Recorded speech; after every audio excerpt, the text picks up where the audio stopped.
constantly amaze me when I'll testify to the glory. Hi, everybody. This is take 2 of the podcast because we don't want people to come for me. So we're starting again. Go ahead. What are we talking about? We're talking about millennial and God. Okay. So, welcome to Life Talk with Michelle. Today is Mentoring Moments with Michelle, with Miss TEGA here. And we are going to talk about the state of the church. And I was just saying that I've been reading a lot of articles. Mm-hmm. They all say the same thing, that young people are leaving the church in droves. So would you like to elaborate on what your take is on that? Why do you think that is? Why do you want to hear from your point of view? Why do you think young people are leaving the church? I think it's a lot of different things. Mm-hmm. If we're talking about America, I think that a lot of young people are fed up and feel that the church is hypocritical. Mm-hmm. I think that world over, though, Yeah. a bigger movement, it's not just about the hypocrisy concerning politics, but I think that it's tradition, culture. The church is not speaking their language. It's not addressing their issues. And I'll add another one that's probably overlooked and probably not that popular of a hypothesis. And that is to say that there's a lot of hype at church now. Mm-hmm. You know, I think that people think that when they're appealing to young people, they have to have all this hype. And Mm-hmm. I think that young people actually just want the truth. Like, Okay. give it to me straight, no chaser. And so I think between commercializing the gospel, dressing it up in funny hats and props, that some people are just fed up. Okay. So I think that there's a great divide between church being too much the old way, and then this new commercial look is also a bit confusing, because where in the middle are the people who are really walking and living this thing? Okay. Because that's the other part of it, that a lot of leaders are being exposed for being more flawed than regular flawed. Mm-hmm. And that's disappointing. So in the end, it's like, is there any truth? Mm-hmm. Why should I bother with this? Mhm. Other religions seem to be peacefully moving along without causing a lot of chaos and drama.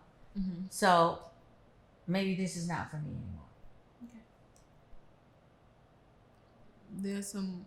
If we carry out the experiment on your hypothesis, we would find some findings. We'll find some positive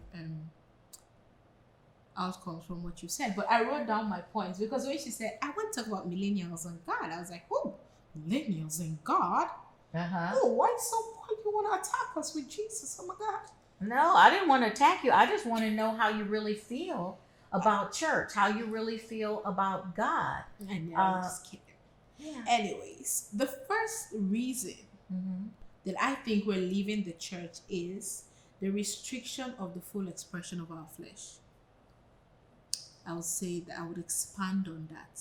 The millennial of today, we want to live our most true, happy life on earth. Mm-hmm. We have one life on earth, and we want to be able to express whatever it is that we are feeling or whatever we think we are freely. Mm-hmm. The church has a huge restriction on our full expression of who we think we are, and that's just the truth. So give me an example. You can be gay, you can be transgender, you can be queer, you can't curse if you want to curse, you can't twerk if you want to twerk, you can't just have your own thinking, they think for you. There's so many layers of how it feels like with each stroke in the swimming pool of this thing called religion, Christianity. It just feels like in our mind, we think with each stroke of it, ourself is getting lost. Yourself is supposed to be getting lost. That is the Sorry. But here's the thing. let me finish. Okay, go ahead. Because that's the thing, and that's why we're exiting the church more and more. Mm-hmm. Because when we would want to have these type of conversations, Mm-hmm. you're supposed to get lost. But yeah, it's not as point blank period, as you would say that. I remember I was talking to a girlfriend of mine, and she was talking about her brother one of the time, and they're in a serious Christian house, and she found her brother masturbating. And she went after this boy. Like, we're on video call, she was beating this boy. I just watched her finish doing like, Jesus, help me. And I said, yo, when you were 11 years old, I know what you were doing because we've talked about it. I don't think that's the best way to have handled this situation, because she just came aggressive at this child. And who is having maybe a natural physical reaction to whatever. It's the same thing with whatever it is the millennial think they should be in this world. So when you now bring them into a setting that says you can't be this, you can't be that, you can't be that, they automatically think that you are taking away me, you're taking away my happiness, you're taking away the full expression of who I want to be in this life. So that's one of the reasons why millennials. So can I answer that one and then we move to the next one? Go ahead. I can understand where you're coming from. And I was laughing inside when you were talking. You know why? Why? Because I'm not a millennial, but when I came to Christ, I felt the same way. I felt the same way. And I think that every new believer actually feels that way. However, I was blessed to have mentors who broke things down for me so that I did not see it as a personal attack. I did not see it as a religious attack. I saw it as God wanting me to transform into his image. And there's certain things about what I was doing that had to fall off. Everything in the world is not God's preference. And so there are choices that we make, and there's this little thing called sin. And I think that when it is explained as sin is you're a horrible person because you like that it is very off-putting. But that's what happens. And you said you were lucky enough to have mentors. Exactly. Can I finish? We don't. Can I finish? So that was the point that I was going to bring up. I think that the church has done a poor job of presenting God, presenting the gospel, why we do what we do, why we don't do what we don't do. Sin is not explained as something that hurts us and hurts others. And that in God's love, he has given us his word as a guideline, a guidepost to get rid of things that will eventually hurt us or cost us a lot. It's not explained. What we come against is a religious barrage. And I did meet up with that. There were those that were like, you can't smoke anymore. You can't go there anymore. Pull down that dress. And why is you got so much makeup on your face? And no, I mean, the list, I can give you the list of things I was told not to do. And it was very frustrating. It was confusing. I thought when I came to God, I was supposed to feel better. I was supposed to feel good about this thing called knowing God. And I struggled a lot. But blessedly, God brought people into my life to break those things down and give me an understanding of, okay, I understand now why that's not a good thing. That's not a good lifestyle decision for me. You know, when it even comes to gay people, I mean, I had a conversation with a friend of mine. He probably got a little upset with me because I said, I'm just bored with the whole conversation. He said, what? I said, I'm bored with the whole conversation because I think that the church has done a great disservice to people who make alternative sexual choices. You know, they've made it a special sin. It is listed in the Bible that it's sin, but it's not a special sin. And I think the minute you make it a special sin, it becomes insurmountable. It becomes something that, oh my God, this is a mountain I can't climb and never get over. And I don't think that that's fair. And I mean, why don't you beat up people who lie? Why don't you beat up people who are fornicating, period? Why don't you beat up people who are in adultery? You sweep those things under the carpet and then make them a civil case. That is not fair. That is not God. I don't think it's Christ-like. Yeah, it's not. So it's just like, you know what, I don't want to even deal with any of these things. There's no breakdown of whatever it is that, oh, when you come to Christ, you're a new creature. What does that mean? How do you become a how new does that creature? affect me as a person? What new creature? I mean, and then there's this other aspect of if you say God is love. Why is there all these, but to your statement, and there is no explanation of any of these things. People are leaving the church in Africa as well. I'm going to use, because I always go back to Africa because that's where I grew up. That's what I know. I remember as a child, I am staunch left-handed. I can do nothing with this right hand. I remember being spunked in church for giving my offering with my left hand. That's a sin. You are going to hell. And so I asked a question. I'm like, is it the devil that created the left hand? Did God create the right hand and the devil? I was reported. Well, you're bringing up a point now where it has to be clarified that we're talking about religion and not knowing God. And there's a vast difference between religion and relationship with God that I think is not conveyed. So religion, and you're right. I mean, that's the letter of the law, and the letter kills, but the spirit gives life. So, I understand that. Well, between me and you, I left church for 2 years here. Don't tell nobody. We were doing church at home. We had bedside Baptist going on because I got tired. I got tired of mean people at church. Oh my God, have you met church people? They are mean in the name of the Lord. You know how they treat you so badly in the name of the Lord? And think that they're right. I mean, so even I had to say, God, this is not working for me. So it's going to be you and me and whoever wants to join me at home until I can find a place where I am, feeling the love and also being fed, because I felt like a lot of things being said had nothing to do with the word. It was opinion. It was,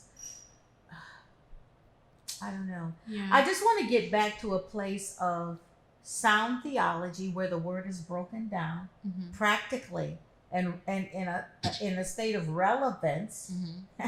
My musical group. I don't want to be fed fear. I don't want to be manipulated.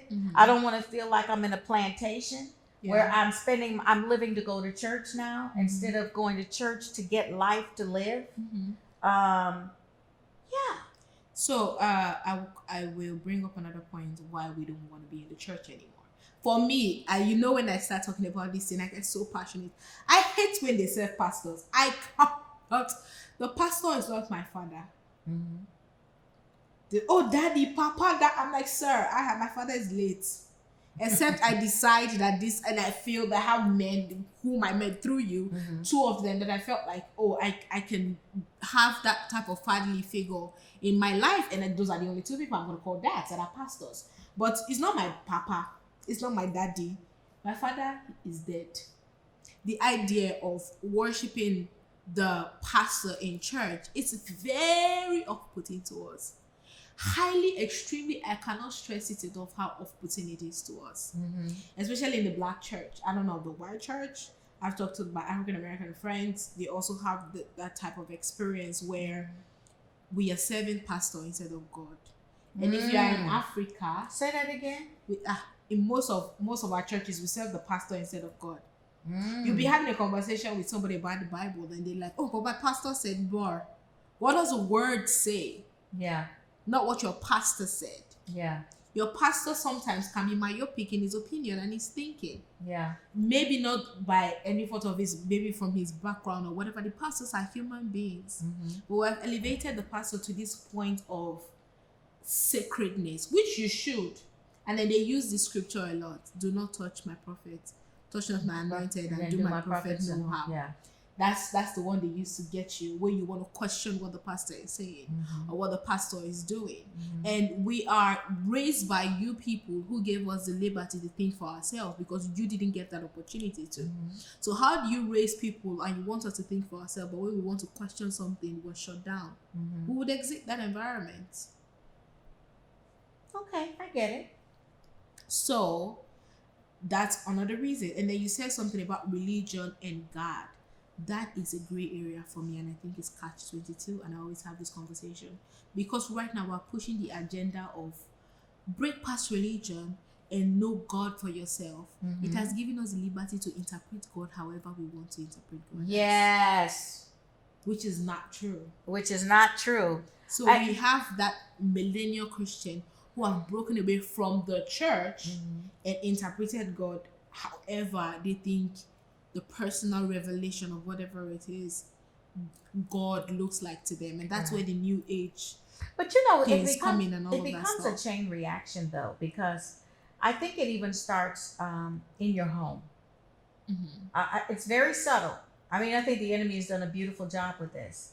In our homes, parents now are saying, I don't want my children to suffer and go through the things I went through as a young person. So they give you everything, which sets you up for a spirit of entitlement. Well, entitlement is dangerous when we talk about operating in the kingdom of God. Yeah. Because what it does is it sets you up to believe that God owes you stuff. Yeah. And when things don't happen the way you want them to happen, you have a tendency to feel like, why am I wasting my time with God? Yeah. I mean, he's not doing what I want him to do. And God is not Santa Claus. He's not our servant. He's not the slot machine. He's none of those things. He's not your chief priest. Yeah. So, you know, so that is one misinterpretation. Yeah. The other thing is there's another portion of the church that's tried to make things so seeker friendly that it's watered down the holiness and the glory and the power and the awesomeness of God. So there's now this casual kind of schlep mentality. If I'm showing up at church, I'm going to show up in my shorts because I'm doing God a favor that I'm stopping by his house on the way to the beach. And you know, I mean, when I was growing up and we went to church, you dressed up to go to church because you were going to see the king. I am not slamming people who wear jeans to church or any of that. But I've said it before that wardrobe affects posture. Posture affects attitude. And so it's something that you just have to be cognizant of, that we are still going to church. It is still, you know, I mean, when Moses was, no, who was it? Was it Moses that was on the mountain? Lord, I'm getting delirious. Was on the mountain and Jesus said, God said, take off your shoes. This is holy ground. So this, yeah, it was Moses. So there's an expectation from God that we understand that we're on hallowed ground when we're in his presence and that we come with reverence and awe. But millennials have been taught even from their parents. The barrier is broken down. I'm your buddy old pal. Yeah. You know, and so there's not the respect and awe of authority that there used to be. And that carries over to God. So now that means God's supposed to put up with anything that you do. I don't have to be changed. I don't have to be transformed. Yeah. And God should make life easy for me, and God should give me exactly what I want. And when these things are not broken down, when we don't get a realistic vision of who God is, and understand his position in our lives, it sets us up for expectations that the enemy just decimates, to be perfectly honest. It makes us throw in the towel and walk away. Yeah. Because our parents are not parents of process, but God is a God of process. Yeah. You know what I mean? Yeah. We'll get to the solution later. Another reason why I think millennials leave the church is the interpretation of the relationship we have with our parents. Ah, that's what I just said. In a way. In a way. But the other aspect of it is, for the black kids and the African kids, our parents were not nice people. They were very confusing. It's like, do you want to be my friend or not? It's like, talk to me, but when I tell you something, it's like, huh? Certain things are off limits. We did not understand what you people wanted from us. And we have translated that into our relationship with the church and with God. You remember we had the retreat where grown men were crying because of how they saw God as their father. Yeah. And we don't have, no shade, but if you're born like me, our daddies, most of the time, was trash. That's why I'm writing my book, The Daddy Issue. Yeah, sorry, you can see that. You can clearly see the difference. of a young woman who grew up with an affirming father, and another person who grew up with a soldier kind of father, and then another person who grew up with, you can see the difference in their relationship and their interpretation of God, or whatever it is they perceive God as. So that's another reason there's this disconnect.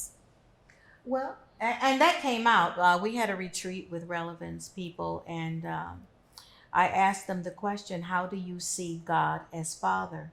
And the floodgates opened as horror stories about relationships with their father were just thrown into the middle of the room. I mean, and everybody had a story. And it was heartbreaking for me because I had been obsessing about what is the disconnect between the worship and the word. What is happening? Why are people loving God out of one side of their neck and doing whatever they feel like on the other side of their neck and thinking that's all right? And it really came out and became clear that because of the disassociation they had, the lack of affection, the lack of closeness and intimacy, as well as sometimes just the harshness that was exhibited towards them, put them off of God because they superimposed their relationships with their father over God. And going back to my first point, that is how the church has translated God to be for us. So it's like, why do I have to put up with this twice? You want me to put up with this physically and spiritually? No. I will let my soul But is that fly. more? Is that more from the pastor or from the presentation of God? Because I feel like a lot. The word is not made practical. No. The reality of who God is not really taught. Aspects of kingdom living is not taught. So you get flesh bound and earth bound because the focus is how to make yourself comfortable here. And there's no talk about investing in eternity, in your future, or your eternal destiny. But even heaven isn't even a reality anymore because it's not discussed. What are the benefits of me being in this relationship with God? It's not really put out there. Even if there is talks about eternity, they scare you. Have you heard those morning, what do they call them, early risers that carry the and then they preach about Jesus? You will be afraid. You will die and burn in hellfire. It's like that's the only reason why they are telling you to come to Jesus. And it's very frustrating. I've lived that type of Christian life of law, of saying, I don't want to do this because I don't want to go to hellfire. Well, I think there are two extremes. I think there's the hellfire extreme and the God is love extreme without judgment. So neither of those. But it's put the you in a extreme place that is presented. If we're talking about, even if they're talking about eternity to us, it's the extreme of hell. I remember Rabbi Zacharias, I was listening to him, he said hell is just a quarantine of evil. That's he was preaching. I'm just taking just that what he said from that message. They are not preaching why you should come to love Jesus. I always give this example with that type of relationship is that I know her, I know what she likes, and I know what she doesn't like, and I love her, and I try not to do something that she doesn't like, even if she's not here.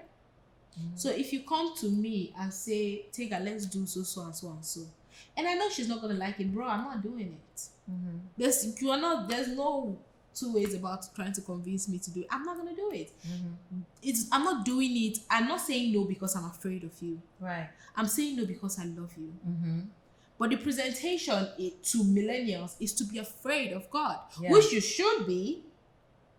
That's the beginning of wisdom, but the deepest thing is Jesus said, if you love me, you'll keep my commandments. Jesus is not looking for people that are afraid of him. Right. He's after relationship. He's after reconciliation. He came to restore relationship, not religion. And if you notice, the only people he told off were the religious people. He had a great time with the sinners, which was a problem for the religious people. Yeah. You know, so he said, I came to seek the lost. I didn't come here to hang out with you people who think you're perfect. I can't save you. Yeah, and I think that there have been a lot of wires crossed and a lot of confusion. And I think that when people have to figure stuff out too much, they just abdicate completely. I think between flawed leadership that presents itself as perfect, it would be different if you just said up front, you know, hey, I'm flawed and I'm working this out with God too. There's still an expectation, and even from God, that leaders be held at a higher standard because they are leaders and they do affect the body.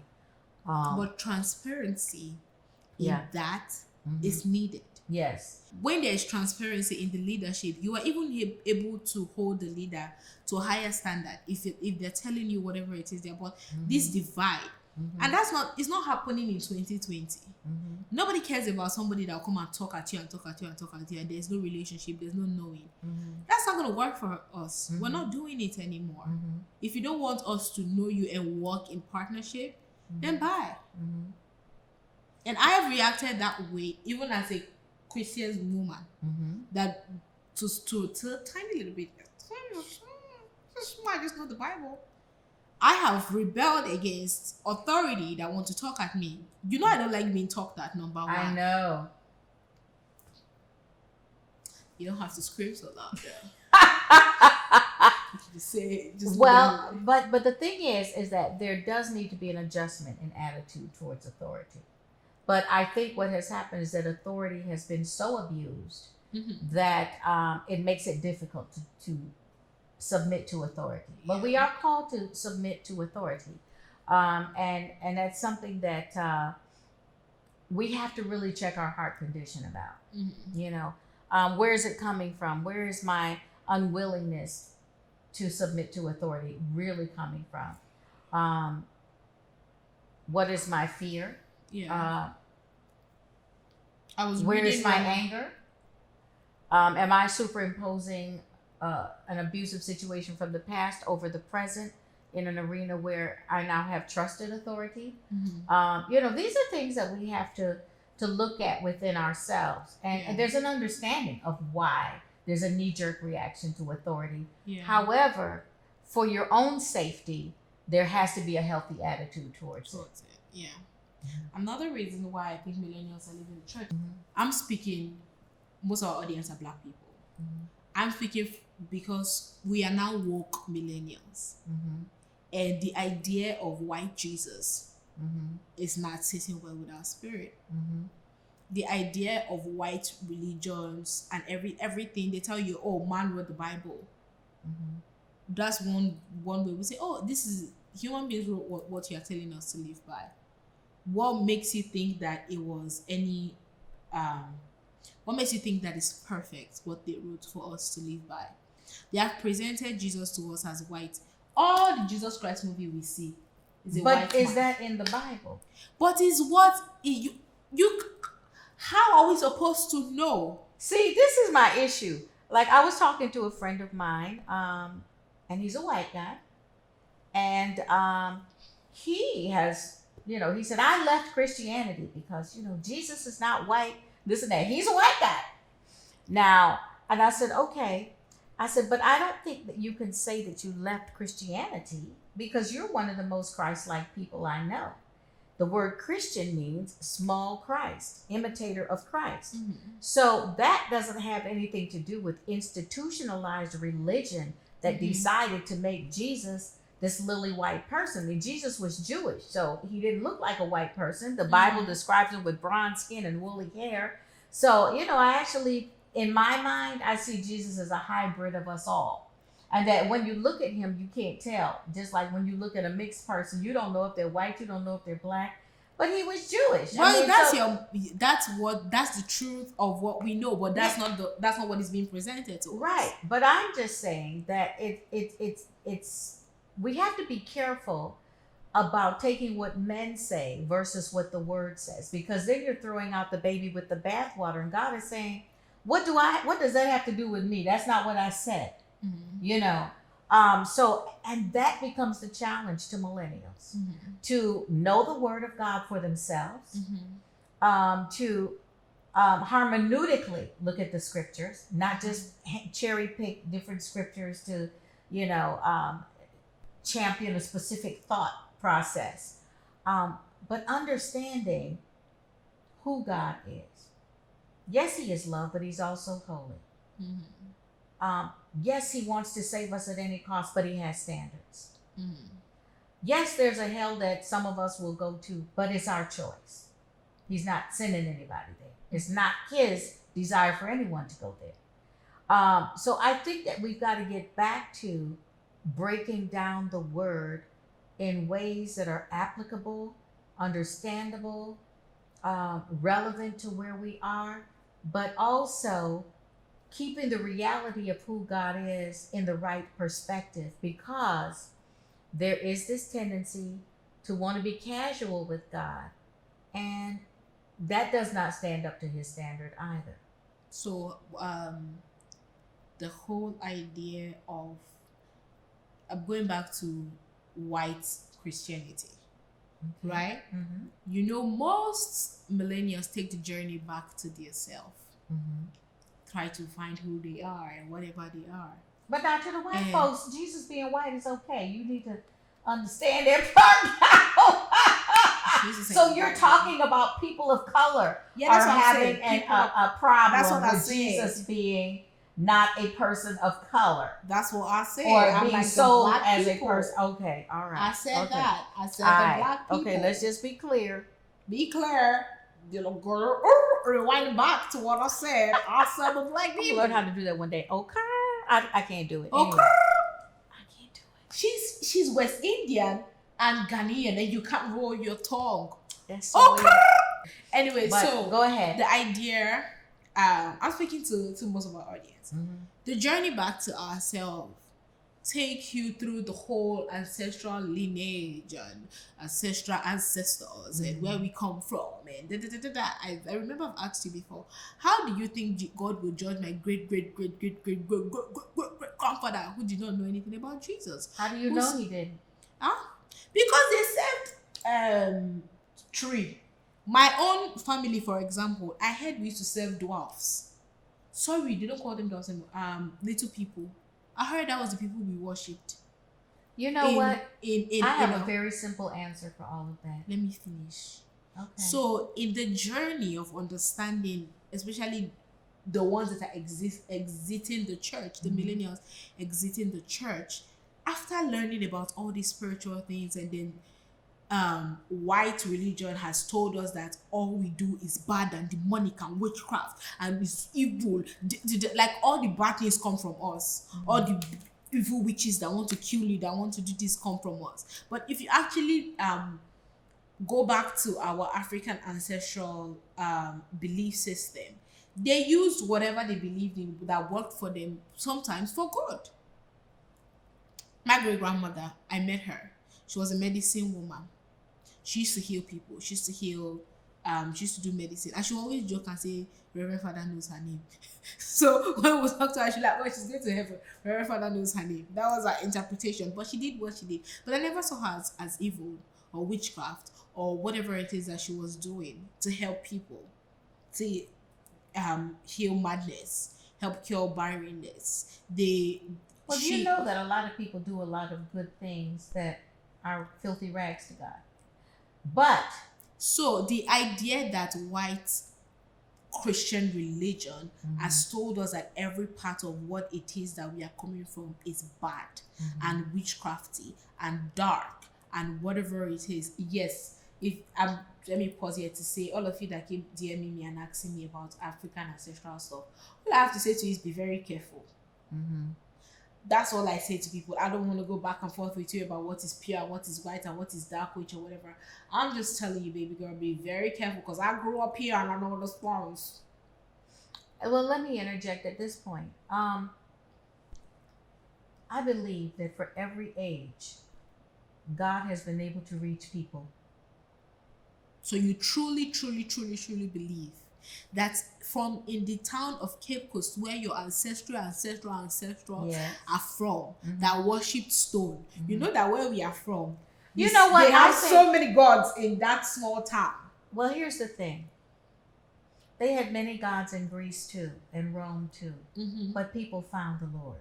They found God. They had encounters with God, and they came to God. So I am not so quick to say that somebody who saw a tree, what was in their heart really. Only God can lift and determine that, period.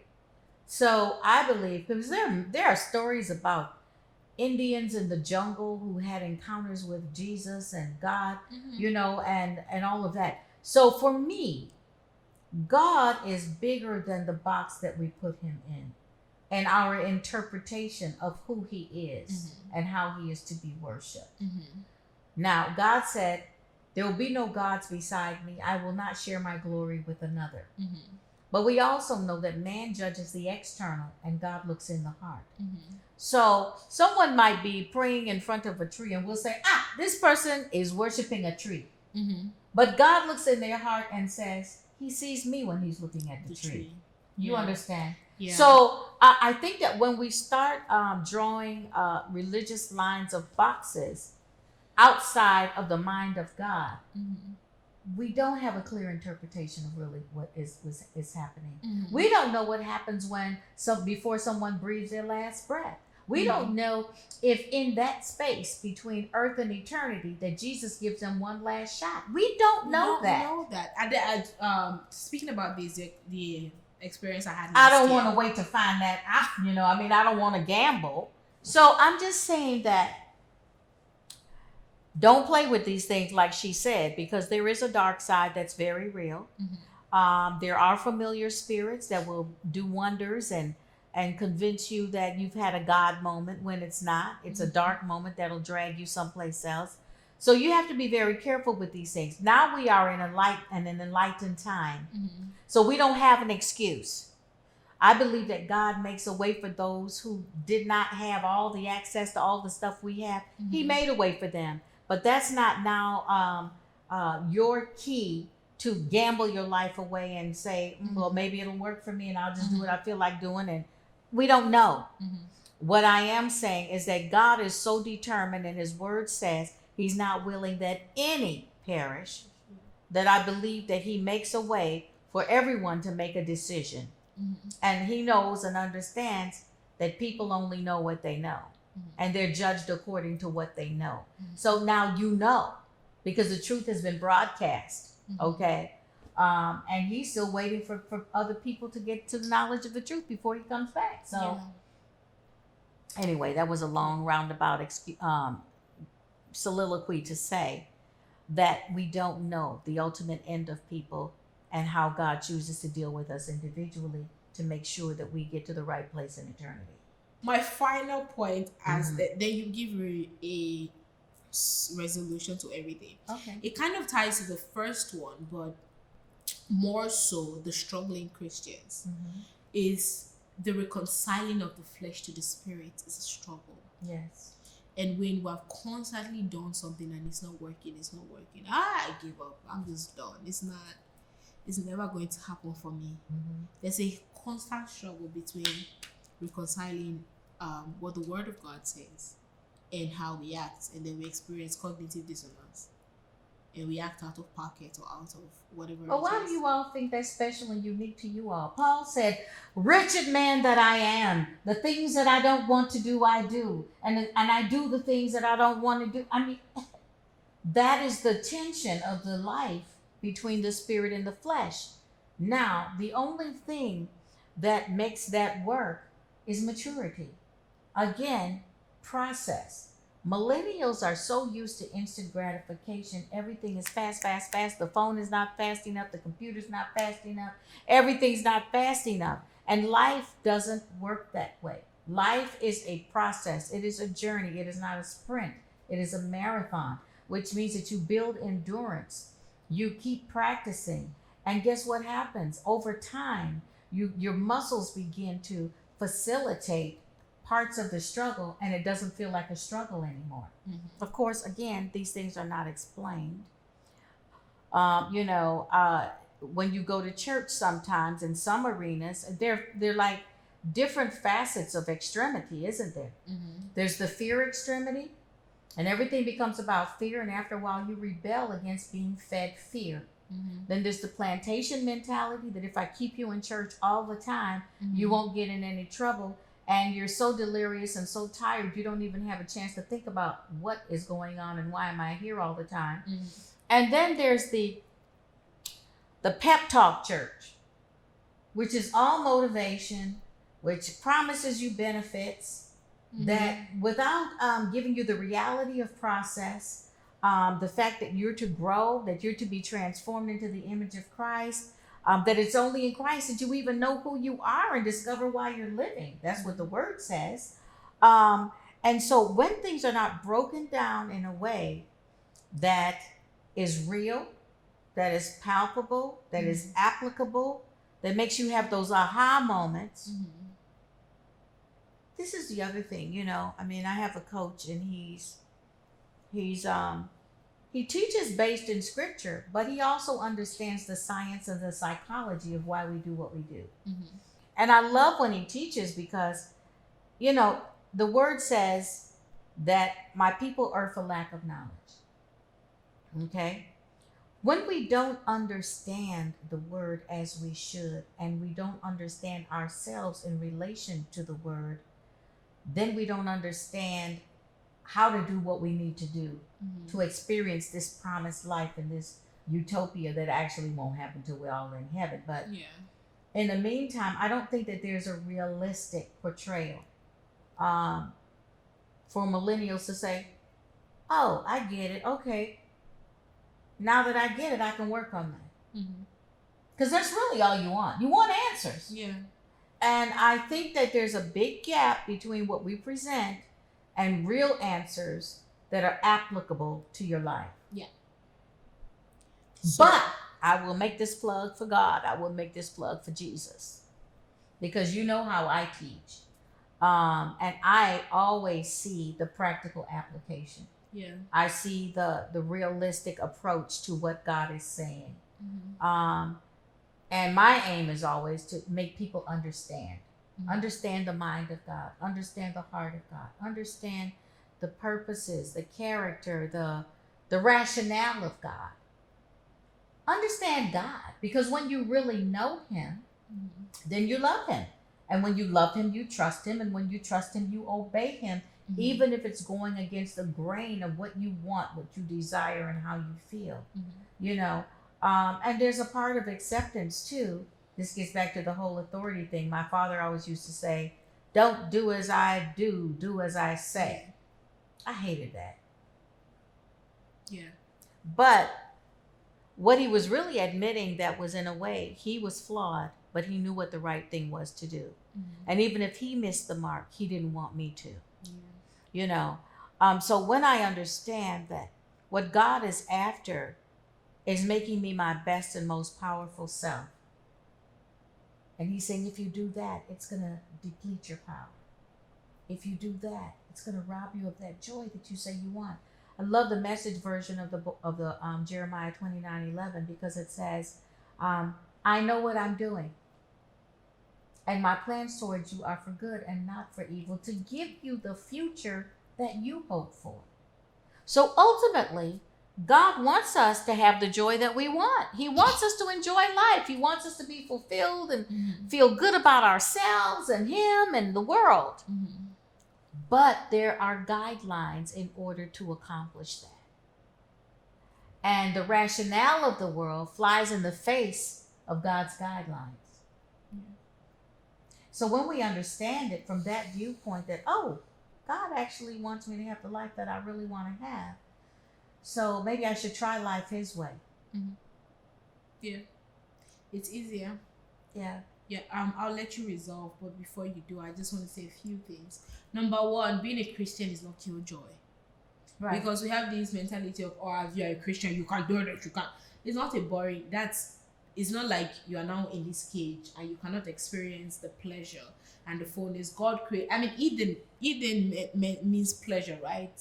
Yes. So it is not for you to be constantly depressed in this life and not live the life that God desire, or God knows that you desire. Number one.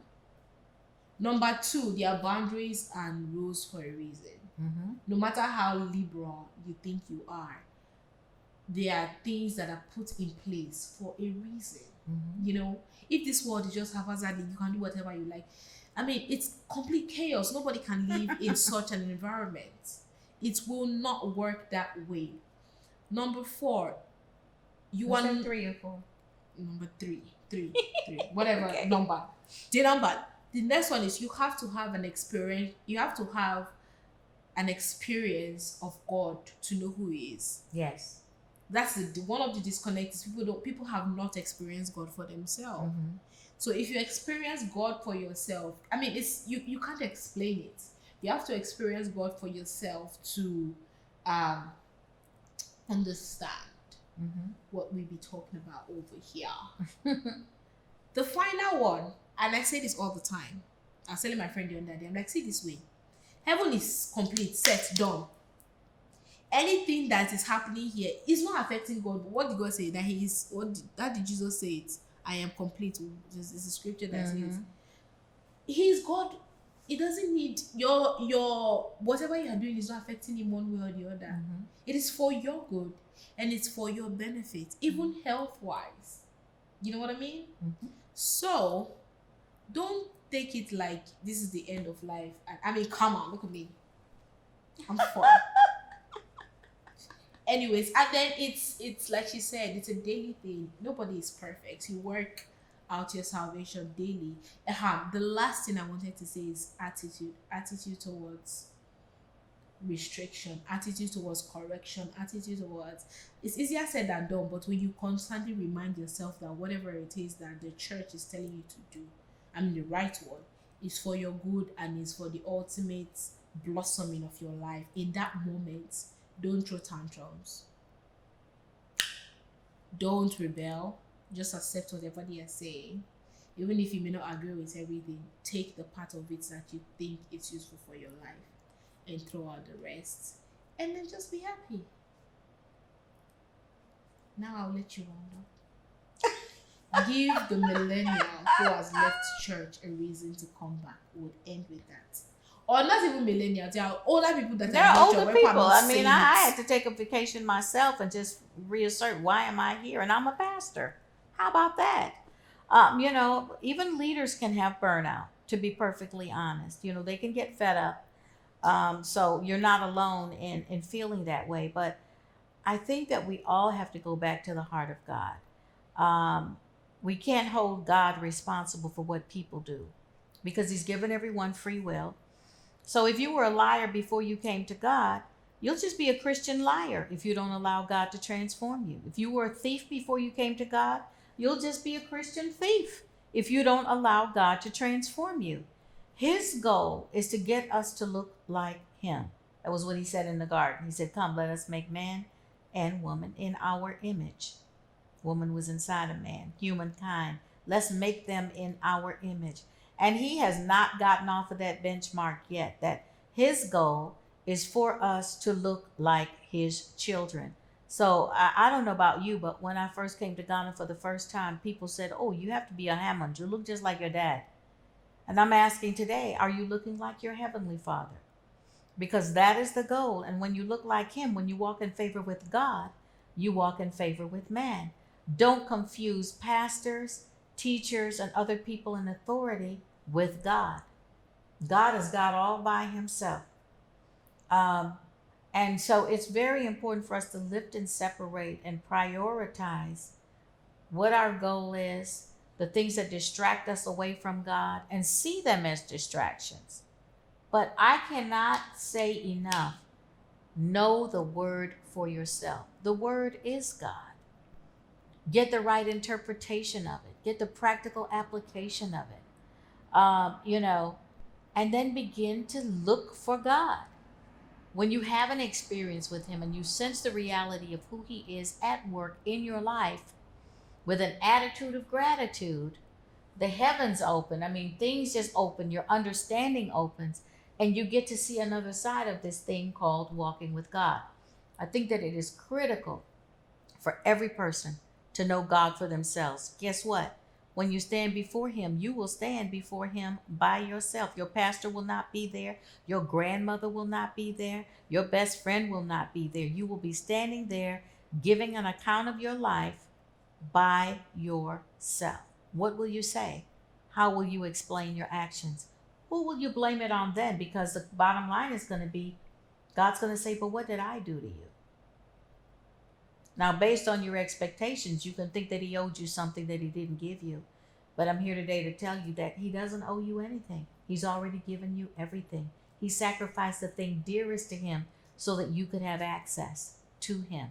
That was the biggest act of love that anyone on the planet will ever do. I don't think there's anyone else that would sacrifice anything for you. Certainly not their son.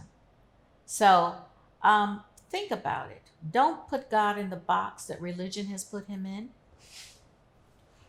Know him for yourself and test him. He will show up for you. There have been so many things in my life that I've questioned that he's made himself real in, that I have no doubt, no shadow of a doubt, that he is who he says he is, and that he loves me passionately, and he'll never give up on me. And therefore, the same is held for you, because he's no respecter of persons. He's looking for people who are looking for him, and he will show up. So, Are we done? there we have it. Don't lose hope, don't lose faith. Right. Most of the reasons I gave are man-made. They are human, the flaws of human being.